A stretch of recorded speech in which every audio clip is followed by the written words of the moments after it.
Obrigado mais uma vez por sua participação aqui no Jornal da Justiça, primeira edição. Eu agradeço.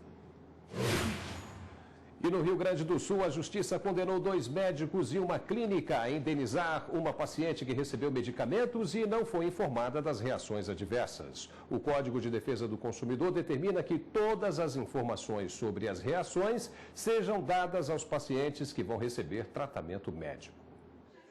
A mulher teria sentido dores de cabeça e nos braços após iniciar tratamento indicado por um médico com remédio que continha substâncias para tratar um problema nas mãos.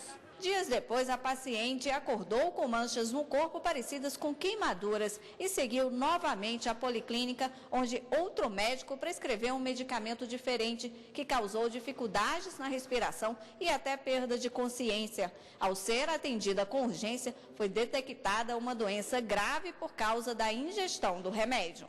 Por isso, ela ingressou na justiça contra os 2 médicos e a policlínica por causa das deformações no corpo que o remédio provocou. A primeira instância negou o pedido, mas ao recorrer ao Tribunal de Justiça do Rio Grande do Sul, a paciente conseguiu indenização no valor de R$10 mil por danos morais pela falha dos médicos por não informar sobre os possíveis riscos e efeitos colaterais que a medicação provocaria. Nós temos o Código Civil, que disciplina essa questão daquele que causar danos a outrem pode ser condenado a indenizar, que no caso de danos morais.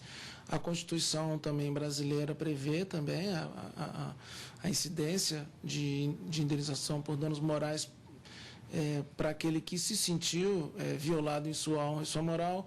Temos também o Código Médico, o Código do Consumidor. O profissional terá a obrigação de informar de forma clara ao paciente. O doente deve conhecer o que está escrito na bula dos remédios, como a composição, indicações e contraindicações dos medicamentos. Isso aí completa toda aquela relação que deve existir durante uma consulta médica, né? Você tem que ter o máximo de informações recebidas e o máximo de informações dadas ao paciente. Uma concessionária de ferrovia em São Paulo vai ter de pagar indenização à família de um jovem morto numa via férrea.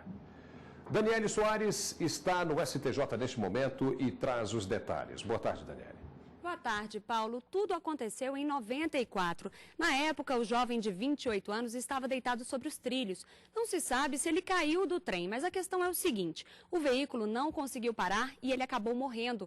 A família entrou com pedido de indenização por danos morais, mas a Justiça Estadual não concordou com isso, por entender que não ficou provado que o homem era passageiro e que ele teria caído do trem por descuido da transportadora. Afirmou ainda que não houve prova de que o atropelamento aconteceu por negligência do maquinista, mas a mãe recorreu aqui no STJ. O ministro relator do caso, Luiz Felipe Salomão, alegou o seguinte, que por um lado o homem estava errado porque estava em um local inapropriado, mas que por outro a concessionária também tem sua parcela de culpa, porque no local não tinha itens de segurança, como faixas, cercas ou muro, a chamada culpa concorrente. Assim, o ministro entendeu que a família tem direito à indenização. Paulo.